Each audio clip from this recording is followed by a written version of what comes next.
وہ یہ کہتے تھے کہ ہم کچھ بھی کریں ہم جہنم میں نہیں جائیں گے، جنت تو بس ہمارے لیے ہی ہے۔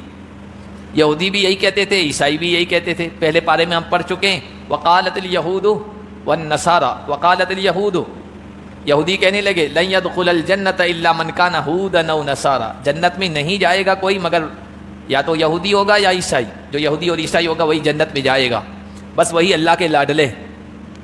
ہر زمانے میں کچھ قومیں، کچھ گروہ اور کچھ برادریوں کا یہ اس خوش فہمی میں مبتلا رہتی ہے کہ بس ہم اللہ کے چاہتے جو چاہے کریں کوئی پکڑ نہیں ہوگی، اور جنت بس ہمارے لیے لکھ دی گئی، رجسٹرڈ ہے ہمارے لیے۔ آپ ہمارے ہاں جو لوگ ہیں جو اپنے آپ کو بڑی برادری کے کہتے ہیں، خاص طور پر ہمارے برادران وطن میں ہندو سماج میں برہمن جو اپنے آپ کو کہتے ہیں نا، وہ بھی یہی کہتے ہیں ہم اللہ کے خاص، برہما کے ہم خاص ہیں۔ تو ہم برہما کی اولاد ہیں، برہما کے چہیتے ہیں، یا اپنے آپ کو خدا کی اولاد کہتے ہیں، یا سوریہ ونشی کہتے ہیں، یا چندر ونشی کہتے ہیں۔ یہ چندر ونشی کہنا، اپنے آپ کو سوریہ ونشی کہنا، یہ آپ کو اپنے آپ کو خاص قرار دینا ہے۔ تو اللہ تعالیٰ نے یہودیوں اور عیسائیوں سے بھی کہا اگر تم اللہ کے اتنے ہی لاڈلے چہیتے ہو، اللہ تمہیں عذاب کیوں مبتلا کرتا ہے؟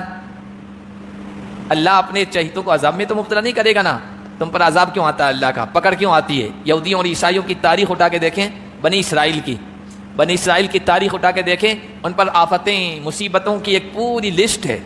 کبھی ظالم و جابر بخت نصر جیسا بادشاہ ان پر مسلط کیا گیا، کبھی کوئی اللہ کا عذاب آیا، کبھی کسی اور شکل میں اللہ کی پکڑ آئی، تو اللہ تمہیں سزا کیوں دیتا ہے؟ یہودیوں اور عیسائیوں کی طرح مسلمانوں کی بھی یہی سوچ ہو گئی ہے، ہم کچھ بھی کریں بس جنت ہمارے لیے پکی ہے۔ سب مسلمان ہونے کے ناطے سے یہ دعویٰ ہے ہمارا۔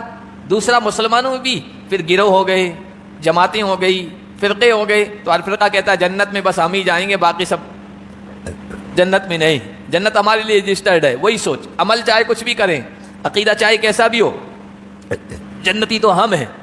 حالانکہ تمام نبیوں کی شریعتوں میں اللہ تعالیٰ نے جنت میں جانے کا یا اللہ کے محبوب بننے کا نسخہ یہ بتایا ہے، عقیدہ صحیح ہونا چاہیے اور عمل بھی ٹھیک ہونا چاہیے، عمل صالح ہونا چاہیے، نیک عمل کرنے والا ہونا چاہیے، تو جنت میں جائے گا، ورنہ نہیں۔ صرف کسی کی نبی کی اولاد ہونا، عالم کی اولاد ہونا، پیر صاحب کی اولاد ہونے سے جنت نہیں ہے۔ عقیدہ صحیح ہو اور عمل ٹھیک ہو، الا من آمن وعمل صالحا، ہر جگہ قرآن میں یہی کہا گیا ہے۔ ورنہ نوح کے بیٹے کو کہا گیا تم نوح کے بیٹے نہیں ہو، انہ عمل غیر صالح، اس کا عمل ٹھیک نہیں تھا۔ اللہ تعالیٰ نے کہا بل انتم بشر ممن خلق، اللہ نے فرمایا بلکہ تم بھی جو اپنے آپ کو کہتے ہو نا اللہ کے چہیتے، لاڈلے، جنتی پکے، تم بھی اللہ نے جو مخلوق، جو انسان پیدا کیے ان میں سے ایک ہو۔ جو اصول اللہ کا تمام انسانوں کے لیے وہ تمہارے لیے بھی ہے، اور اللہ کا اصول وہی ہے جنت میں جانے کا۔ عقیدہ صحیح لے کے آؤ، سوچ فکر صحیح لے کے آؤ، اور عمل کر کے آؤ، نیک اعمال انجام دے کے آؤ، تو جنت ہے، چاہے یہودی ہو، چاہے عیسائی ہو، چاہے کوئی اور ہو، یہ ٹھیک ہونا چاہیے۔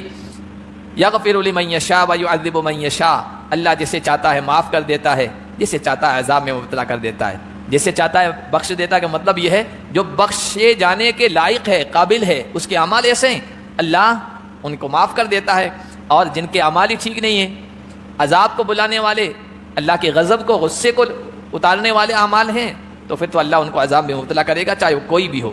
وَلِلَّهِ مُلْكُ السَّمَاوَاتِ وَالْأَرْضِ وَمَا بَيْنَهُمَا، کیونکہ اللہ مختار کل ہے، جو چاہتا ہے کرتا ہے، کیونکہ زمین و آسمان کی اور ان کے درمیان کی چیزوں کی بادشاہت اسی کی ہے۔